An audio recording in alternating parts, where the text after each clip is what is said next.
and welcome to Bad Book Club, where I, Jade, a silly goose with an English degree, read classic and popular literature so you don't have to. A catcher. Rye. What is rye exactly? Is it a type of wheat? I'm not a farmer, nor am I from the 50s. Anyway, I spent a couple nights in the head of a boy at rock bottom. Not surprisingly, it was a little bit of a bummer, but it was a little funny, so that's good. Welcome to Episode 2, Catcher in the Rye by J.D. Salinger.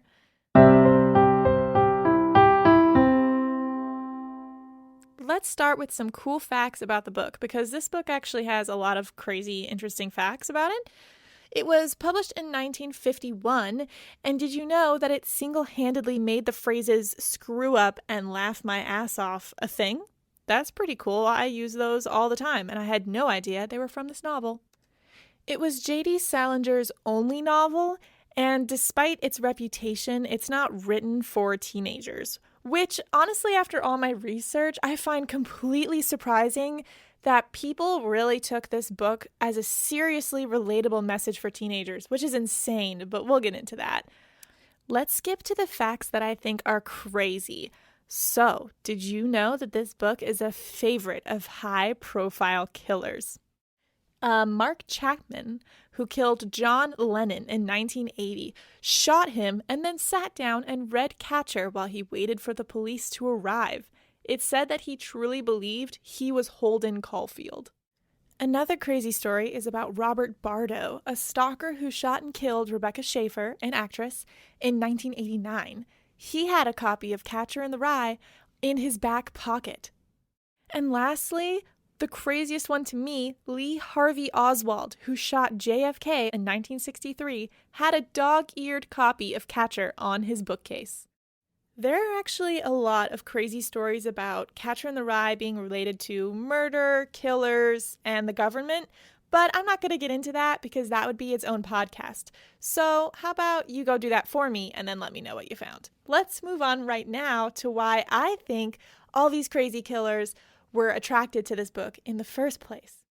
So in order to fully tell you why I think these killers were attracted, I have to tell you a little bit more about J.D. Salinger. J.D. Salinger actually stormed Normandy Beach on D-Day with 6 chapters of Catcher in the Rye in his pocket. Immediately after the war, he checked himself into a mental hospital and finished writing his one and only novel, Catcher in the Rye.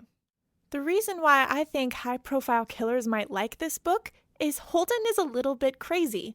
Holden has some serious mental health issues going on in this novel, and after hearing J.D. Salinger's background of actually having mental issues, I'm pretty convinced that this novel is supposed to be about mental health, about depression and anxiety and mostly a loss of innocence, but that's the English way of putting depression. So I'll talk a lot more about that as we go through the book. I just wanted to point that out to you because it is so crazy, and it's one of those things that after reading the book, I didn't actually think it was mostly about mental illness until I read about J.D. Salinger and his experiences.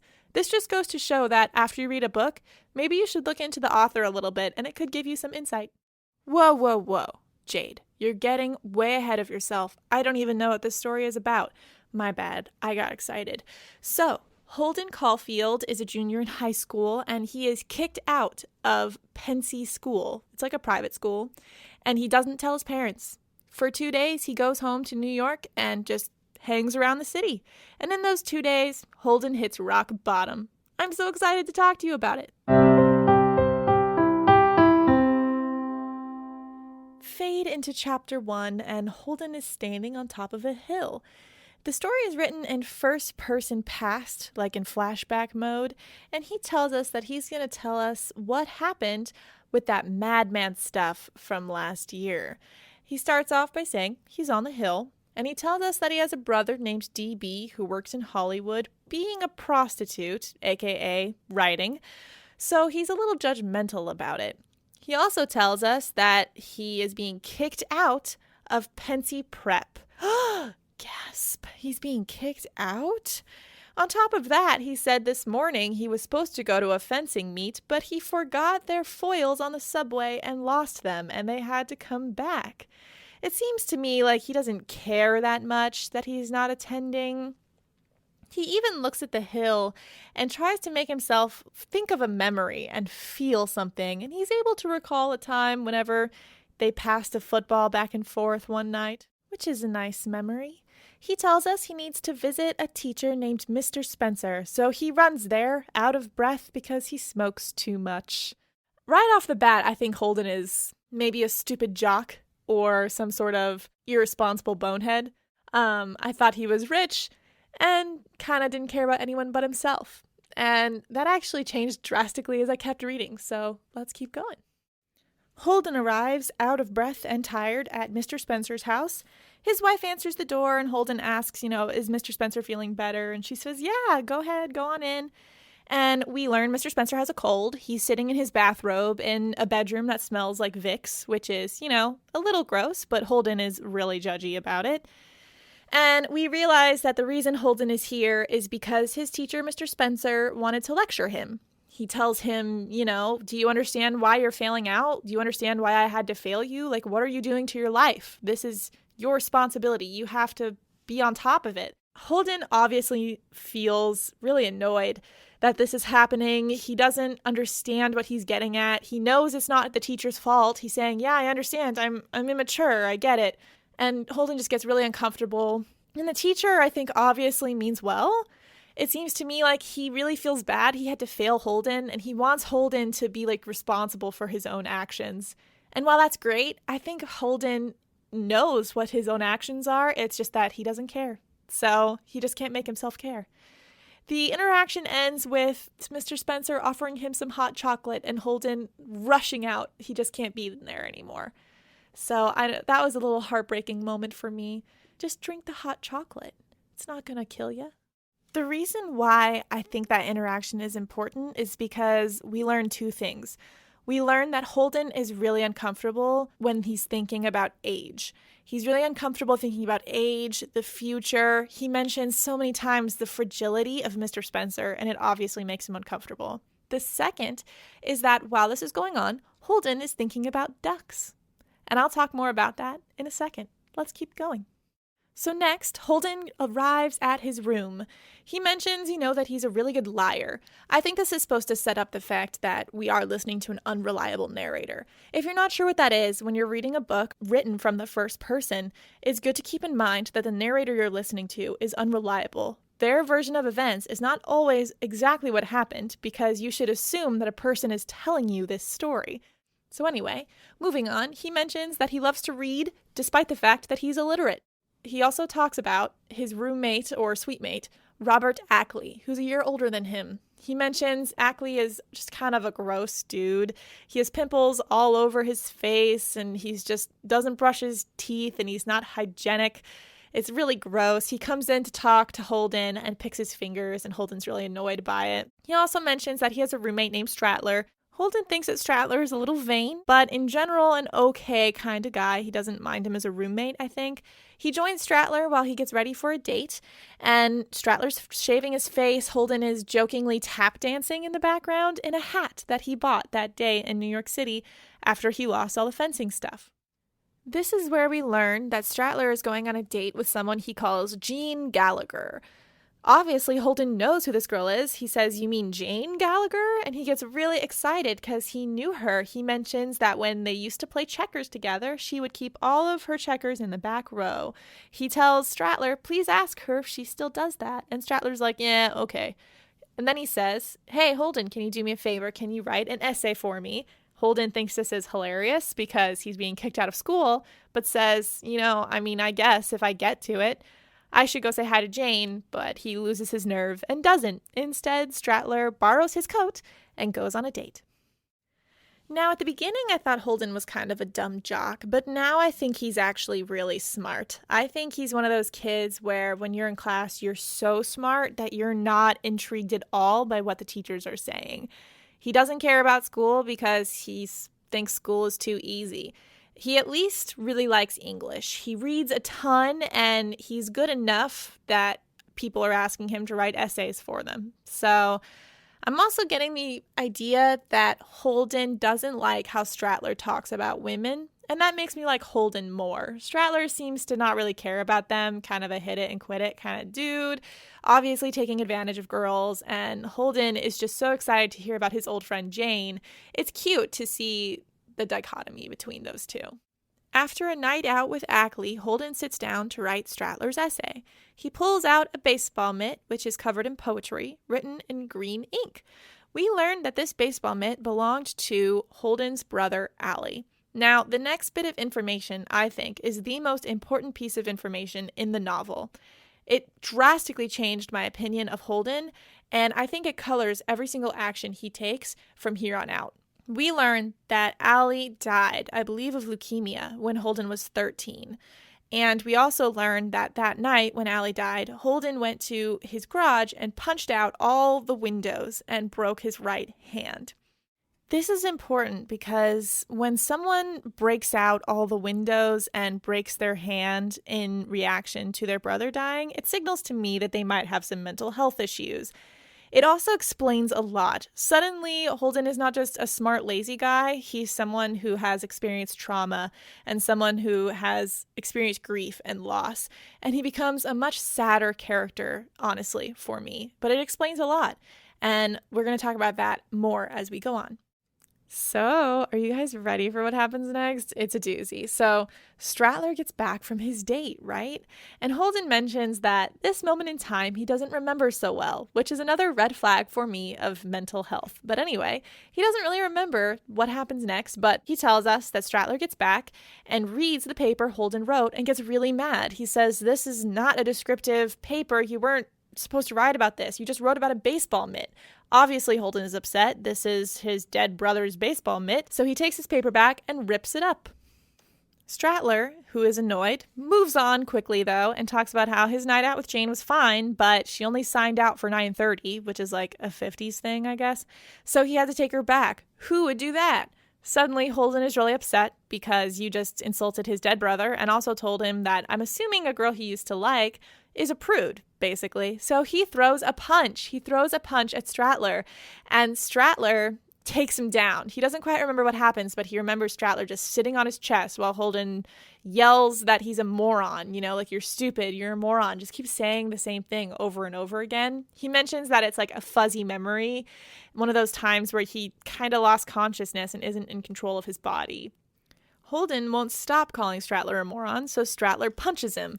He obviously broke something because there's a ton of blood everywhere, and Stratler is kind of freaking out because I'm assuming he didn't mean to cause this much of an issue. And Holden just gets up and walks over to Ackley's room, his face all bloody, doesn't seem worried. He mentions here that he's actually a pacifist. So listen, everyone, I've been keeping something from you. I mentioned it at the beginning of the podcast, but something that is really important in the Catcher in the Rye story is this idea of a loss of innocence. That is a really popular literary phrase that kind of makes no sense, but does a little bit, so I'll explain. A loss of innocence is a storyline where a young person, something happens to them, or a collection of somethings, and they realize that being an adult sucks. That's kind of all it is. It just means that a kid is no longer a kid. They've been disillusioned. These loss of innocence stories are especially popular during war times, probably for obvious reasons. A lot of people feel like their innocence is taken from them by tragedy, grief, war, all those things. The reason that I'm bringing this up right now is because I feel like I can't go further without commenting on it, and I wanted to give you some time to adjust to the story before I brought it up. This moment especially makes me think about loss of innocence because Holden mentions he's a pacifist. In a way, I don't think he's lying to you. I think it's a little funny, but I think he's actually really disappointed because I bet young Holden was a pacifist. I bet young Holden never had the urge to punch somebody like he did tonight. I think this is probably one of Holden's first times punching anything other than those windows. So I think that Holden is so disappointed because he's like, I'm a pacifist. Where did that come from? And that is at the heart of a loss of innocence story. From here on out, I'll just mention loss of innocence occasionally. I just wanted you to be aware of it. Guys, I'm back. I know you were really worried, but it's fine. I'm here now. I'm here to tell you what happens next in the story. Holden goes right into Ackley's room and is in general being actually really funny. He's like, Ackley, do you have a cigarette? Say no or I'll drop dead. And I really like that line. I think it's so good. But that funniness is just to cover the pain he's feeling about Allie and Jane and his own actions. He's laying there on Ackley's roommate's bed and just bleeding and feeling sorry for himself a little bit. And he wakes up Ackley and tries to get his attention. It's clear to me right now that I think he wants to connect with Ackley. And Ackley's just too sleepy. He's not paying attention. He's responding to the wrong parts of what Holden is saying. Eventually, Holden gets tired of it and decides he's going to leave Pensy Prep tonight. He's going to go tonight. He technically can stay till Wednesday, but he's out. He's done. He's leaving tonight. He's going to pack his stuff and he's going to go. It doesn't matter that it's nearly midnight. We're heading out. Moving on up. Sorry, I can't sing anymore or else I might have to pay for it. Anyway, Holden packs up his stuff, sells his typewriter, almost falls down the stairs. He's wearing his silly hat that he bought a while back, and he walks to the train station in the snow with a bleeding nose, which is probably a good look. I don't know. I'm picturing it. It sounds great to me. He gets to the train station and sits down in his own spot, and he's kind of feeling a little down. He says usually he enjoys these nights, but he's not having a great time right now. And a woman boards, and they kind of have a conversation. He kind of jokes with her because she's the mother of a student he knows from Pensy. And I'm not going to talk too much about it simply because I don't think it adds that much to the story, and we're short on time. But basically, he kind of messes with her and implies that her child's nice when he's not. And he arrives in NYC. What does he do when he arrives in NYC, you ask? I'm glad you asked, let me tell you. He arrives in NYC, and it's actually a little sad. He gets into a phone booth and can't think of anyone to call. He feels like calling Jane, but thinks that he might get, a parent of some kind and doesn't want to deal with that. He can't call his parents because he's not supposed to be home, and they don't know he got kicked out of school. And so he just gets out of the phone booth and keeps going, which is so sad that he has no one to call. He hops from there into a taxi and initially tells the taxi driver to go to his home, but then backtracks and says, actually, take me to a hotel, please. And the taxi cab is driving him to his hotel, and he asks the driver, what do you think the ducks do when the lake freezes over in Central Park? These are the ducks I was telling you about before. I love the ducks. They're so sad, but I really like the ducks. So the ducks are this thought that Holden has from the beginning when he's talking to Mr. Spencer. He asks himself, I wonder what happens when the lake freezes over in Central Park. Do the ducks go away? Because I normally don't see them. Do you want to know what I think this is about? I think the ducks are about a question he's asking himself. When your home freezes over, when something in your life that you thought was so consistent suddenly changes and freezes you out, what happens to you? I think that is what Holden is wondering. What happens to me? My life is different. My family is different. I'm getting older. What's going to happen to me? Things that I thought were so consistent in life are changing and are different, and I don't know what's going to happen. Do the ducks leave? Do they come back? Do they stick around? He wants to know about the ducks, and the ducks come up so frequently. So he also, by the way, asks his taxi driver to join him for a drink.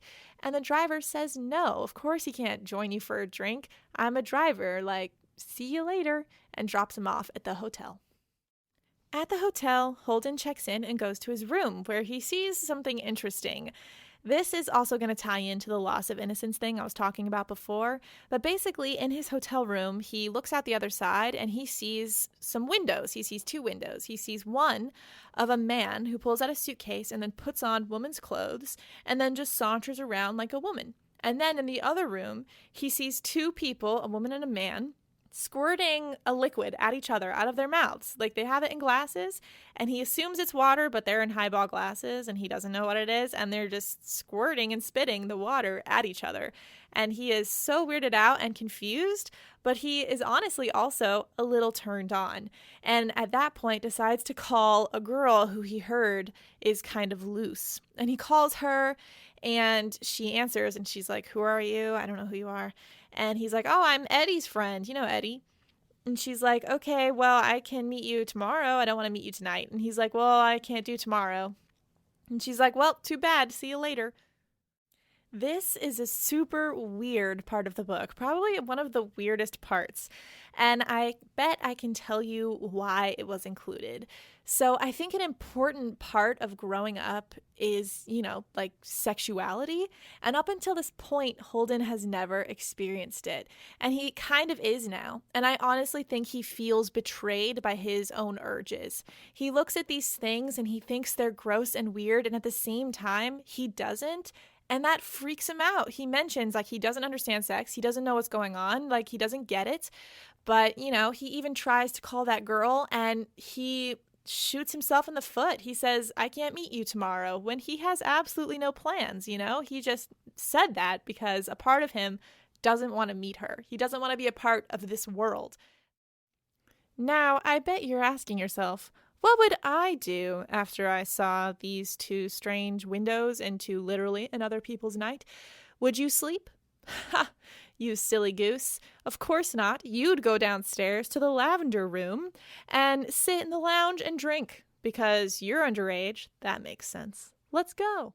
Now in the lavender room, Holden starts telling us about his little sister. Did you know he had a little sister? Not till now. Her name is Phoebe, and she is so sweet, and she's the best, and you'd like her. Dang, you'd like her, as he says several times.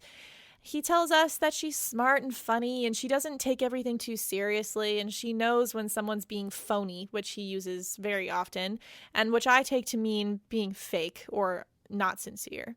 He's talking about her and looking at these girls nearby, and he decides to ask them to dance because Phoebe is an amazing dancer. Now, I don't think that this scene is especially interesting, so I'll just give you a quick rundown of what happens. Holden dances with 3 girls at this table, but one of them is the best dancer, and she and all the other girls are fairly preoccupied. They're tourists. They're not interested in talking to him. They're looking for celebrities. And he kisses her on the forehead at one point, which I think both of them are surprised by. And then the other thing that I found interesting was that the waiter catches him as young and refuses to serve him.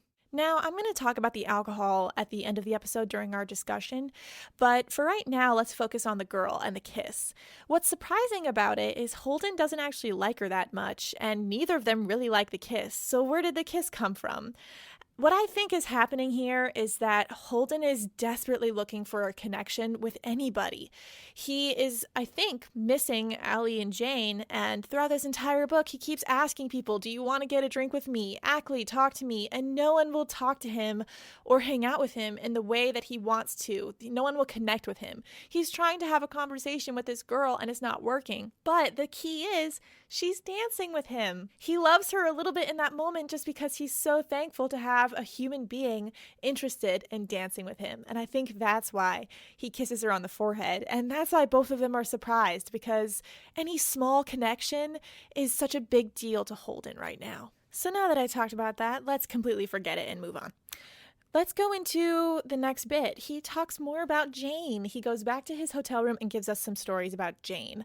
A lot of it is really specific and honestly super cute. And the best part about this chapter for me is that it's the first time, I believe, he's used the word happy, which is so adorable. He hasn't used the word happy until right now, and we're nearly halfway through. But anyway, we hear more about Jane. She and him hung out almost every day playing tennis and golf together. They met because her dog used to poop on his lawn, I guess. It's clear that Jane has had a bad childhood. There's even a moment where her stepdad seems to not accost her, but he asks her a question. She completely ignores him and starts crying. And Holden doesn't kiss her on the lips, but he does start to kiss her forehead, cheeks, just to ask her what's wrong, and she doesn't answer him, but they have a good night anyway. That is such an adorable story, and he mentions it right after thinking about girls who knock you out, which obviously means like girls who knock you out. So I just love that little tidbit about Jane. It's like kind of a cute chapter in the midst of Holden's like sadness. But for Holden, I don't think it's as cute. I think this is nostalgia that he feels he might never get to relive again. I mean, he's tried to call Jane several times and just not gotten up the nerve. I also think it's important that he hasn't kissed her on the mouth in his life. So what do you do when you're feeling down? Go out for another drink. He asks the taxi about ducks again, and this taxi driver is very insistent that the ducks stay where they are. Holden gets out, and only 3 interesting things happen at Ernie's. 1, he sees his brother's ex, DB's ex, Lillian. It's very clear she's only talking to him so that he'll talk to DB about her. Another missed connection. The second thing is that behind him, 2 conversations are happening which are fairly odd. One about sports between a couple, and the other couple, the guy's feeling up the girl while talking about suicide, which is a pretty dark concept and was really surprising to read. Third, he receives his first drink of the night because, quote unquote, nobody cares what happens at Ernie's. That's important because I think Holden just wants someone to care about him right now, and so far, no one does. It's so sad. Well, I'm done talking about that. Let's move on and go back to the hotel. Holden is going up in the elevator, and the bellhop turns to him and says, "Hey, man, how about a prostitute?" You know, common elevator conversation. And Holden says, "Sure, man, that sounds good. $5? And the bellhop says, $5. And he says goodbye and goes to his room to get ready before a woman arrives. Why does he say yes to that, you ask? I have a crazy harebrained theory that I'm going to tell you about at the end of the episode, but for now, let's just say she arrives. Her name is Sunny. She takes off her dress. He says, "My name is Holden." She says, "I don't care." And he says, "No, actually, I don't want to do this." He backtracks fast. He's like, "No, not interested. Here is your $5. Please just go." And she says, "It's $10. And he says, "No, it's $5. And she says, "It's 10. But fine," and she leaves, and he gets into bed. While Holden's laying in bed, we get this adorable memory about him and Allie riding bikes. Holden even talks out loud to Allie, and it's really sad. But it's just at this moment that there's a knock at the door. Who is it? Why, it's our favorite bellhop, Maurice, here to punch you in the stomach and steal $5, which is exactly what he does. He leaves Holden pretending he was gunshot, which is an interesting choice. Holden takes a bath and climbs into bed and thinks about jumping out the window, so he's in a good place. Good morning, everybody. The sun is shining. What should we do today? Call an old flame? Probably Jane, right? Nope, we're going to call Sally Hayes. Who's Sally Hayes, you ask? Why, she was a passionate love affair. She sent him a letter asking him to help her trim her Christmas tree. So there must be some fire in that relationship, right? Nah, he's just calling her because he's lonely, of course. He asks her to join him for a play on Sunday. Holden hates plays, but Sally likes him, so he asks her to go. Sally says yes, and Holden makes his way to eat some breakfast, where he sits down next to 2 nuns who are really friendly, and he donates to their charity, and they talk about Romeo and Juliet. I wonder who you think Holden's favorite character is. That's right, Mercutio, your favorite pessimist. We talked about him in the Romeo and Juliet episode. If you want to learn more about Mercutio, head on back there. Holden needs to waste some time before he meets Sally, so here are the things he does. He finds a record for Phoebe. He hears a boy singing "A Body Catch a Body Through the Rye," which is important later, and he helps a little girl with her ice skate. He's happy to do it. Now it's time to meet Sally. Sally is so genuinely happy to see Holden that he overreacts and he says that he loves her. She actually responds with, "I love you too." It seems like she's happy to hear it. They see a play and then they go ice skating, which is Sally's idea. They go ice skating because I guess they give the girls dresses, and that's why Sally wanted to go. Holden doesn't really like that that's why she chose to go, but he still likes Sally. In fact, he likes Sally so much that he suggests they run away together. What is he thinking? Of course, she says, after college. This crushes Holden. He says, "No, that's not what I mean. Of course not. I don't want to go after college. After college is all shoe buckles and belts and top hats. I think I'm getting college life mixed up with pilgrims." Anyway, he says, "No, that's not the point. I don't want to go then." And she says, "Well, I can't go right now." And he says, "Well, fine. You're kind of a pain in the ass." And she's so offended. He feels awful. He apologizes, and they leave in the most awkward way. So what do you do after something like that? Why, you call your old flame Jane. Does she pick up? No.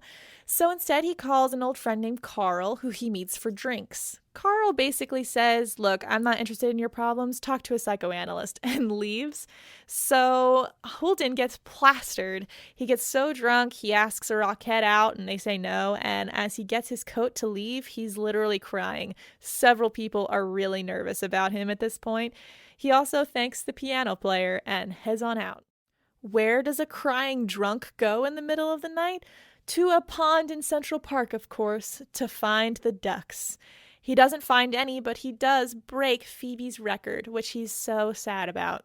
He skips some money across the pond because you don't need money in this life, and then decides to go home and talk to Phoebe. We're finally at Phoebe. We've heard she's the greatest girl in the world, but is she? Turns out she is. Holden is able to sneak up to his old house and see her in the middle of the night.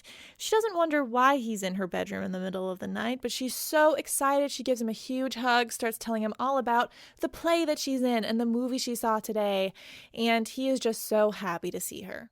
Phoebe figures out, though, that Holden was kicked out. I mean, he's here a whole day early. Of course he was kicked out. And she demands to know what is one thing that Holden would like to be as a grown-up. She seems so upset that he has no future in mind for himself and that he hates so much about the world. And he tells her, honestly, that the only thing he could picture himself being is a catcher in the rye. What is a catcher in the rye? Let me tell you. Holden says, anyway, I keep picturing all these little kids playing some game in this big field of rye and all. Thousands of little kids, and nobody's around, nobody big, I mean, except me. And I'm standing on the edge of some crazy cliff. What I have to do, I have to catch everybody if they start to go over the cliff. I mean, if they're running and they don't know where they're going, I have to come out from somewhere and catch them. That's all I do all day. I'd just be the catcher in the rye and all. I know it's crazy, but that's the only thing I'd really like to be. I know it's crazy.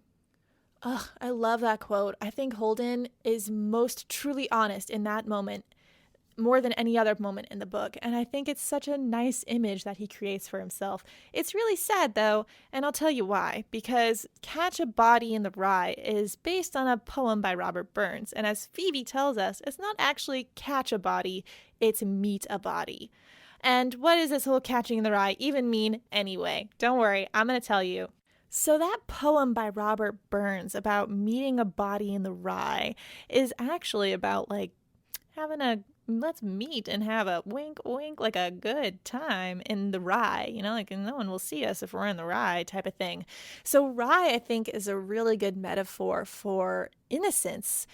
And so in this case, I think what Holden is trying to say is that he can stand on the precipice of innocence and keep kids from leaving it, catch them before they go off and experience the atrocities of adult life. Holden wants more than anything to just protect kids and keep them young and innocent and bushy-tailed and bright-eyed.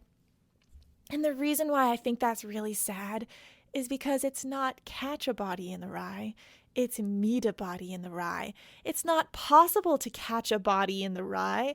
You can meet people there and you can go together and you can journey off into the rye, but you can't catch someone. You can't keep them from going there. So his dream is kind of impossible, and that's really sad. But we'll see a couple of really strong instances of that at the very end here, and I just wanted to point that out to you before we move on. What's the plan here, Holden? You're already at home. Are you going to stay there? Nah, that'd be too easy. Let's go stay with an old teacher, Mr. Antoli. He goes to see Mr. Antoli. He calls first because that's polite. And they open the door for him. They were obviously having a party. They're still up. And they make him coffee, and Mr. Antoli talks to him. And I honestly think Mr. Antoli here is truly trying to connect with Holden. He's actually making good points, and I think he sees more clearly than anyone else in this entire story what Holden's problem is. He tells Holden that he is a part of the fall. He says, you are falling, and you're one of those people who is looking for the environment to give you something that it can't give you, and it's destroyed a lot of good men before you. And you can't let it destroy you. You can learn and teach others about this experience like the greatest philosophers before you, like they were the same. And he makes really good points, but in this one moment, Holden has a headache. He's sick. He's not listening anymore, and he just can't handle it. And I don't think the message gets to him, but it's so good. It's like right at the moment he needs something, Anne totally gives it to him, and Holden's just unavailable now. He's been let down too many times, and he realizes that his dream is impossible, and he's a little broken, I think. But anyway, he stays there, and something odd happens in the night. He wakes up to Mr. Antoli patting his head. Now, Holden is creeped out by this, I think rightfully so, although honestly I don't know if it was a fatherly thing. The book is really vague about it, but it's possible it had weird intentions. So anyway, Holden freaks out, runs out the door, and goes to sleep at the train station. The next morning is when things really start to go off the rails, I think, in terms of Holden's mental stability. He wakes up and he starts feeling really sick. He feels like he might faint or vomit at any time. And as he's walking across streets, this is when he starts to ask Allie to keep him alive. Before he crosses the street, he says, "Allie, don't let me die," and then crosses the street. And he can't stop. He just keeps walking across streets, asking Allie not to let him die. And I think that this is a breaking moment. Obviously, Holden, something is going on. Something is not right. He just can't stay focused and stay in this world. He's too in his own brain right now. So this seems like the perfect time to make a major life choice, right? I think so. He's gonna run away. He's gonna run away and live in a cottage by himself where he doesn't have to see anybody and he could decide who sees him for short periods of times. It feels really paranoid and a little worrying, but that's what he decides he's gonna do. So he goes to Phoebe's school and he hands a note to get delivered to her that says, "Hey, meet me at the museum because I'm gonna run away." On the way down the stairs from the school, he has to sit down because he's so dizzy, and he notices that someone wrote "fuck you" on the wall, and he starts to freak out trying to erase it. And I think this is a prime example of him being a catcher in the rye. He does not want that there because this is where little kids are, and it shouldn't be a place that's defiled, you know? So he rubs as hard as he can and somewhat fixes it, and decides to wait for Phoebe at the museum. The museum isn't as enchanting as he remembers. He's a little disappointed by what he sees. This is another moment where he's lost some sort of innocence inside him, and the stuff that he found so good when he was a child just isn't good anymore. And the most worrying part of the story, I think, physically happens here because he goes to the restroom, explains to us that TMI, he has had diarrhea, and then immediately faints and knocks his head on the floor and is out for the count for a couple minutes at least. When he awakes, he tells us at least he's not dizzy anymore and goes to wait for Phoebe. After talking to a couple of little boys, which Holden loved, Phoebe arrives. Now, how does she arrive? In the most heartbreaking way possible, friends. She got Holden's note. She knows he's running away. She runs up to the museum holding a suitcase, wearing the hat that Holden had bought at the beginning of the story. It is so heartbreaking because she's obviously gonna go with him when he runs away. How does Holden react to this news? Not well. He does not react well at all. He is almost downright mean to Phoebe, telling her she's not coming with him. She's just a kid. You can't come with me. He's so mean and he's freaking out. And Phoebe's just heartbroken. She's crestfallen. She's so sad. And she's mad too. And Holden's like, "Look, let's go to the zoo. Let's try and cheer you up. Let's go to the zoo." And they go to the zoo. Phoebe walks on the other side of the street because she's so mad at him. And eventually, while they're at the zoo, she begins to thaw and hang out with Holden a little bit more. And after the zoo and their nice little sightseeing, they go to sit on the carousel. And he watches her on the carousel and he starts to cry. He decides that he's not going to run away after all. And cut. Holden is tired of telling you this story. He is now in a mental hospital trying to get better, and soon he'll be going to a new school. He mentions that his brother DB came by and asked him what was going on, what is it like to be in here, and Holden said, "I just think you shouldn't tell adults anything." And that's how the story ends. That's the end. Can you believe that? How crazy is that story? It is literally so crazy. Take a couple seconds to react. Okay, that was like 1 second, but I'm just too excited to go into the discussion. So let's do it together. Let's go. This is one of those books that I don't think would have made sense for me to tell you some of my ideas until you knew the full story. So now that you do, I can tell you some of my things that I've been quietly stewing over here in the corner. Let's start with some stuff that I've already touched on, like age. I talked a little bit about age in the beginning of the book, but please believe me, it does not end there. Basically, anytime Holden is reminded about the future or sees an old person, he gets really uncomfortable. And age is something that's obviously a touchy point with him, and I don't think he's being judgmental. I think that that is supposed to reflect the loss of innocence feel that we get in the novel.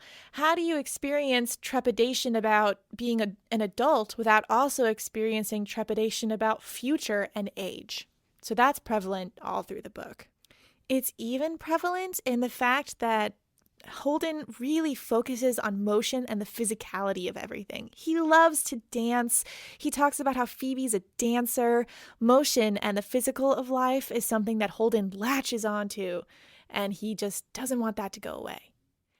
Another one that pops up a lot that we've already talked about and touched on is ducks. I just wanted to remind you about the ducks. All through the book, Holden has this question where he keeps asking, what about the ducks? And he's so curious to find out what happens to the ducks in the wintertime. And he never finds his answer. And after he sees the ducks is kind of when he falls off trying. You know, he's been reaching out for so long. He sees the ducks aren't here. He feels there's no hope. He even looks around and can't find any ducks. There's no hope for him. The ducks end with, such a bang. It's a quiet bang. It's like a snap. It's like a tap. And I think it's one of those moments in the book that a lot of people would miss and not understand, but I feel like I at least get maybe the vibe that J.D. Salinger was going for. Another one that's really prevalent that we've already touched on, I'll just remind you about, is connections. Holden is trying to make connections throughout this whole book. He just wants to connect with someone. And maybe it's not so much as connect either than just talk to them and tell them what's happening. He doesn't understand what's happening. He wants someone to reminisce with him. He wants someone to feel what he's feeling. And I think that he's in a world where no one notices this loss of innocence that he's feeling. No one else seems to feel this way, and it makes him feel all that much more alone. Let's talk about another theme that I think really moves into why Holden was never able to get a hold of Jane. It's sex. So I think that sex for Holden is it's taboo. It's no man's land. He's not going there because his urges scare him and he doesn't want to experience them. He doesn't want to be older. Obviously, sex seems scary to him based on his experiences so far. And the reason why I think he doesn't reach out to Jane, and to be fair, he calls her a couple times, but every time she either doesn't pick up or her mom picks up and it doesn't ever quite work out, is because Jane lives in the corner of his mind that is untouched. She's lovely. She is an untouched virginal Mary, that's who she is. She is not a sex icon. And as soon as he sees her that way, he starts to have just a mental downfall. At the very beginning, when Stratler mentions he hung out with Jane in a car all night, Holden loses his mind. Suddenly, this idol he had in his brain has been tarnished by this thing, and everything else in his life has been tarnished, and it's just one straw too many. And he can't bring himself to call her, I think, because he couldn't handle it if it's like the museum, where he sees her again, and that nostalgia, that happiness isn't there. I think that'd be too much for him, and that's why he never gets around to calling her. Honestly, my favorite harebrained conclusion that I had was just something that I noticed that might not be true at all, but I had fun putting the pieces together, is about alcohol. Throughout the story, Holden is constantly trying to get a drink, and at the beginning, he's not able to. People recognize he's too young, or the train's closed down, he can't get a drink. And he doesn't get a drink until about halfway through the novel when he's dancing with the women at the bar. And then after that, he's able to get drinks very easily, and he gets drunk several times. And I think that alcohol, in this instance, literally shows Holden getting older. You have to be a certain age in order to qualify for alcohol. So at the beginning, whenever everyone's like, nah, you're too young, he's still clinging to that part of him that's too young to do something. And at the end, no one seems to care. It's normal. He's old enough, And so I think alcohol kind of shows Holden's passage through these 2 days. It's like a small modifier and signifier that shows us he's changing, that he's seeing himself as older. He's seeing himself differently. He gets more believable as an older person to people throughout the book. The other crazy thing about alcohol in this story is that every time he drinks, he acts like a normal person. What I mean by that is Holden is really judgmental of normal people, calling them fake and phony, and sometimes he makes good points. But he acts like that every time he's drunk. Notably, when he's drunk, he asks out a roquette. He hates actors, and yet he asks out a roquette. And immediately after, he starts crying. I think he feels that betrayal to himself. You know, when he's drunk is just when he makes poor decisions and he starts to not be able to connect with people. He's been wanting to connect with people this whole time, and suddenly he can't do it for others anymore. Mr. Antoli at the end tries to talk to him, and he's holding a beer in his hand and just cannot focus on what Mr. Antoli has to say. And the last thing that's really notable is he breaks Phoebe's record. And I think we've hit the button of this story, which is not actually Holden's innocence, but Phoebe's innocence. Did I just blow your mind right there? I hope you did. If you didn't and you knew this was coming, be proud. That's a good conclusion. But anyway, this story, in my opinion, is not about Holden at all. It's about Phoebe. So Holden is already past that age. He's already kind of lost his innocence by here at the end of the novel, and he's mourning it. But what really drives Holden crazy is his effect on Phoebe. I left some things out because they would have been not very noticeable until me talking about this topic right now. But there are several things that Holden does throughout the novel that affect Phoebe. One of them is he breaks her record. A record about a girl having no two front teeth is broken is a pretty obvious signal to us that a girl and her innocence broken, right?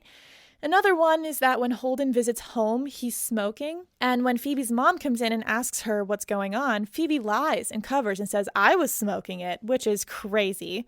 And that's another way that Holden is making her older than she has to be. You know, she shouldn't be smoking right now.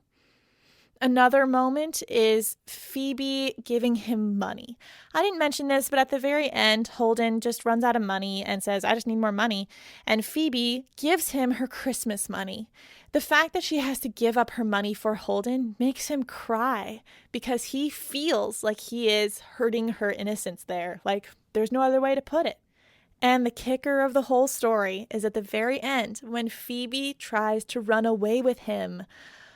That has got to kill Holden, and the reason he reacts so poorly is because he realizes right there that through his actions, he has not been a catcher in the rye. He basically threw her in the rye. Like, he just tossed her into his world of wanting to run away and live on the streets. She thinks she's old enough for that. He has single-handedly ruined her innocence in his mind, right? Which is why he takes her to the zoo and makes her sit on a carousel and watches her go around and around like a kid and then starts crying. Phoebe is his breaking point when he realized not only is he not a kid, but he's causing other kids, his sister, to lose her innocence, is when Holden just can't get better anymore. And honestly, from his last couple sentences, it doesn't seem like he might. He says he doesn't know if he'll do well in school because how can you know until you get there? And that is the end of our episode on Catcher in the Rye. Thank you for sticking with me through the story of Holden Caulfield. I know I'm a fast talker, but maybe you'll get used to me one day. If you could subscribe and review, rate us on iTunes, it is extremely helpful. You wouldn't believe how helpful it is. If you want to find us on our Twitter, Facebook, Instagram, it's all at Bad Book Club Pod, and you can follow us and see what else is going on. There's also a link down below to our personal bookshop. If you buy from this site, you can choose to send the profit of your purchase to a local bookstore, benefiting local bookstores, which we all know need the help. Sit at home and read Catcher in the Rye, and you can be smart and know that Phoebe plays a bigger role in this than you ever thought possible. Anyway, thank you so much for tuning in, and we'll see you on our next episode about wonder. Bye, lovelies!